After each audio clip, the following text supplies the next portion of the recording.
Assalamualaikum warahmatullahi wabarakatuh.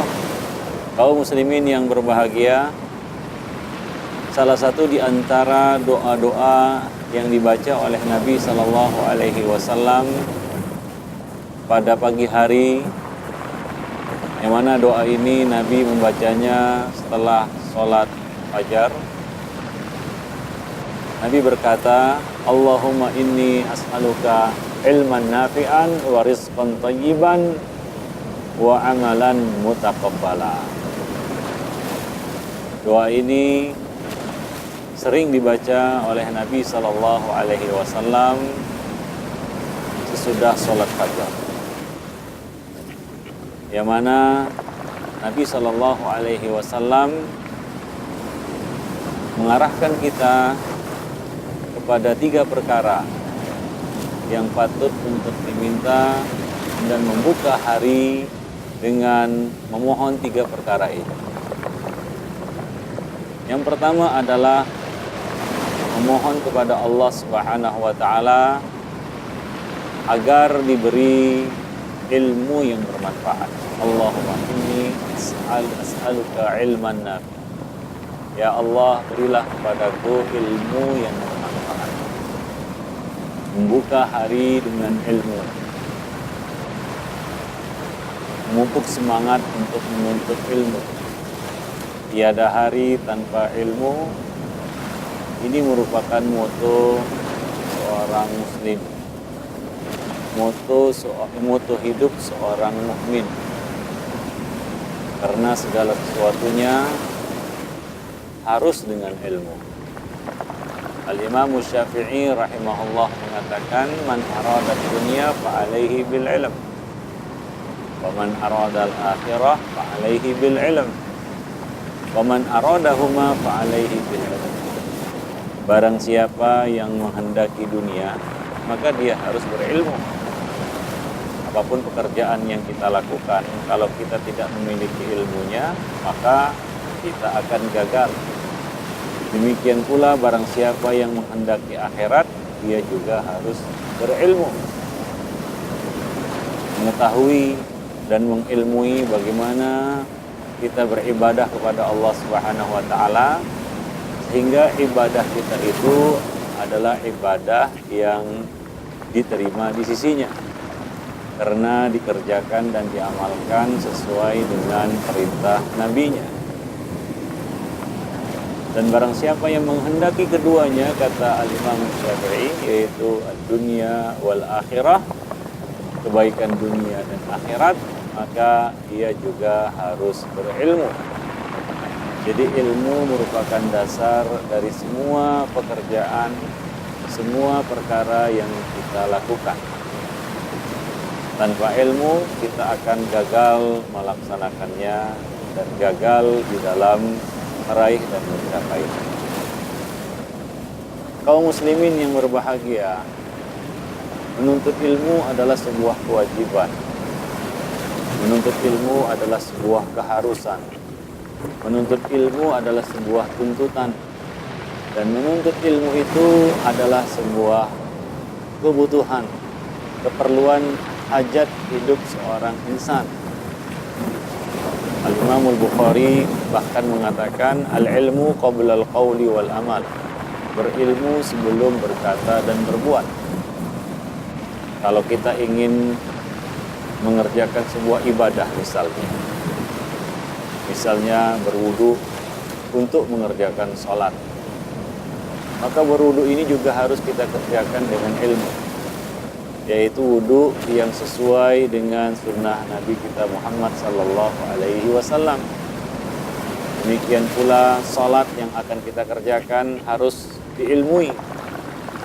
Kebanyakan dari kaum muslimin mengerjakan salat itu bukan hasil dari menuntut ilmu, tapi dari melihat orang-orang mengerjakannya, tertaklid ataupun latah pada orang-orang yang dilihatnya, sehingga banyak perkara-perkara sholat yang dilakukan oleh kaum muslimin itu bertentangan dengan sunnah Nabi kita Muhammad Sallallahu Alaihi Wasallam.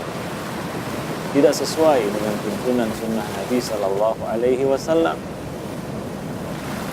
Kalau kita bertanya kepada diri kita, berapa persen dari ibadah dan gerakan sholat yang kita lakukan benar-benar berdasarkan dari apa yang kita pelajari, dari apa yang kita ilmui.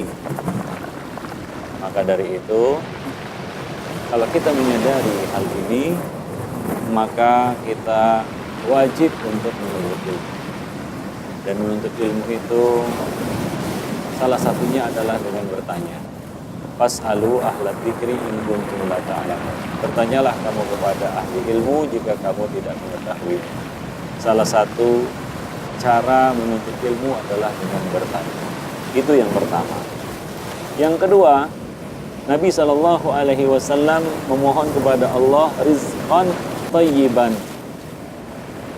rezeki yang baik. Ya, Nabi Shallallahu Alaihi Wasallam memohon kepada Rabb-Nya rezeki yang baik, rizqan thayyiban, rezeki yang baik, yaitu yang halal lagi baik, yang halal lagi baik. Karena rezeki yang halal lagi baik ini akan memberikan pengaruh bagi diri kita. Maka dari itu perhatikan perkara kedua setelah Nabi Shallallahu Alaihi Wasallam yang menjelaskan tentang makanan bagi hati, ya makanan bagi jiwa. Nabi Shallallahu Alaihi Wasallam ya memohon kepada Allah agar diberi makanan yang baik bagi jiwa raga kita, bagi raga kita, bagi jasmani kita. Yang mana rezeki yang halal lagi baik ini akan menumbuhkan ya daging ataupun jasmani yang penuh berkah, yang mudah kita arahkan, yang mudah kita gunakan untuk menaati Allah Subhanahu wa taala. Ya tentunya ada pengaruh ya rezeki-rezeki yang tidak baik ataupun yang haram terhadap jasmani. Kalau kita merasakan misalnya berat, ya mata kita dibuka untuk bangun sholat malam, bangun sholat subuh, kaki kita berat untuk dilangkahkan menuju tempat-tempat yang diridhai Allah Subhanahu wa taala, misalnya majelis-majelis ilmu atau masjid-masjid atau tempat-tempat kebaikan lainnya. Tapi begitu mudah dilangkahkan ke tempat-tempat maksiat. Mata kita begitu susah untuk ditundukkan dan menjaganya dari hal-hal yang tidak boleh dilihat. Telinga kita sangat susah untuk menghindari hal-hal yang mendatangkan murka Allah Subhanahu wa taala. Demikian juga lisan, lidah kita susah untuk dikendalikan, digunakan untuk mengucapkan kata-kata yang baik. Selalu terdorong untuk berkata ghibah, namimah, dusta, mencela, memaki dan lain sebagainya. Coba periksa, barangkali rezekinya yang tidak baik, rezekinya yang tidak halalan thayyibah, sehingga tidak mendatangkan berkah bagi jasmaninya. Allah Subhanahu wa taala telah menjelaskan tentang kaum Yahudi, yang mana karena makanan yang masuk, rezeki yang masuk ke dalam diri mereka itu adalah rezeki yang haram, maka itu berpengaruh kepada hati dan pikiran mereka, berpengaruh kepada keimanan mereka. Allah Subhanahu wa taala bercerita tentang mereka, akaluna lis-suhti, sama'una lil kadhibi, akaluna lis-suhti. Mereka suka mendengarkan berita-berita bohong dan mereka suka memakan rezeki yang haram. As-suhd. Para ulama menjelaskan, ulama tafsir menjelaskan di antaranya Al-Imam Al-Qurtubi bahwa as-suhd di sini maksudnya adalah suap. Ya, bahwa orang-orang Yahudi ini suka makan suap. Padahal suap itu mendatangkan laknat Allah dan Rasulnya. Dan ini berpengaruh kepada hati mereka. Hati mereka menjadi terkunci. Ya, jiwa mereka menjadi bebal, menjadi keras. Hati mereka menjadi keras sehingga sulit untuk ditundukkan untuk menerima kebenaran. Ya, jadi berpengaruh rezeki yang dimakan oleh seseorang dengan kondisi hatinya. Jadi ini perkara kedua yang diminta oleh Nabi. Sebelum kita membuka hari kita, membuka lembaran baru dengan menyongsong hari yang cerah, Maka coba perhatikan, coba canangkan di dalam hati kita bahwa kita pantang untuk menerima dan mencari rezeki yang haram. Katakan tidak untuk rezeki yang haram. Nah, demikian. Nah, kemudian perkara yang ketiga yang Nabi minta di dalam doa beliau ini adalah Allahumma inni as'aluka wa amalan mutaqabbala, dan amal yang mutaqabbal, amal yang diterima ya, dari ilmu yang kita peroleh, rezeki halal yang kita makan, yang kita miliki, itu akan mendorong kita minta kepada Allah agar diri kita, hati kita dibuka untuk diberi taufik untuk mengamalkan dan melakukan ketaatan kepada Allah Subhanahu wa taala dan Rasul-Nya. Untuk melakukan ibadah, untuk melakukan kebaikan ya, dengan ilmu yang kita miliki tersebut.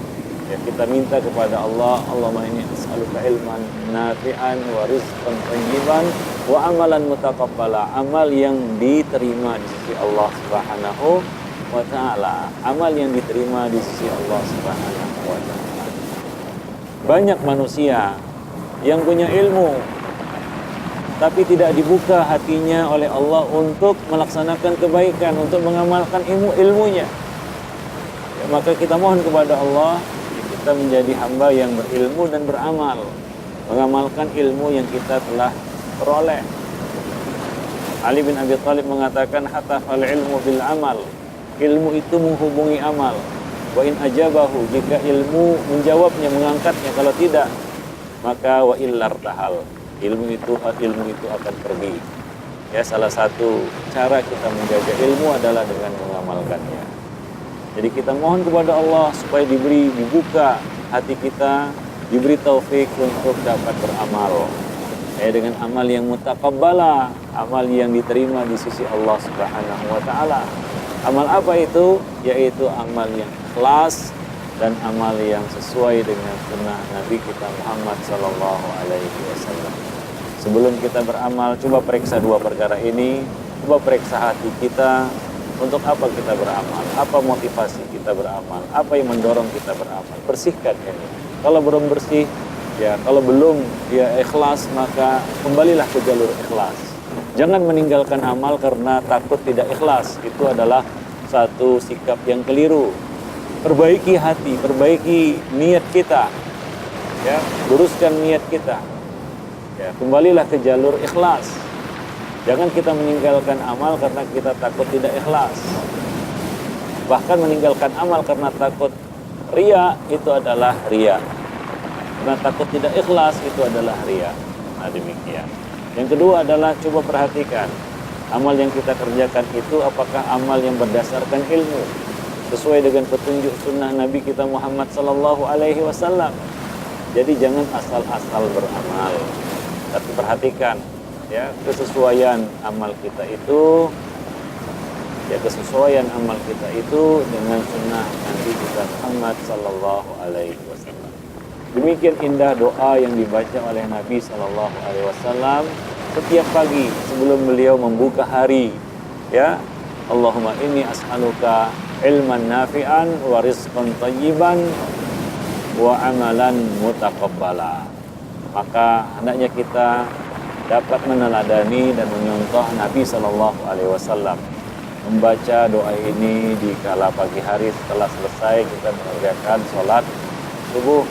Mudah-mudahan Allah Subhanahu wa taala mengabulkannya, menjadikan kita hamba yang senantiasa berada di atas jalur ilmu, kemudian memberikan kepada kita rezeki yang halal dan thayyiban, dan membuka hati kita untuk dapat beramal dengan amal yang ikhlas sesuai dengan sunnah Nabi-Nya Muhammad sallallahu alaihi wasallam.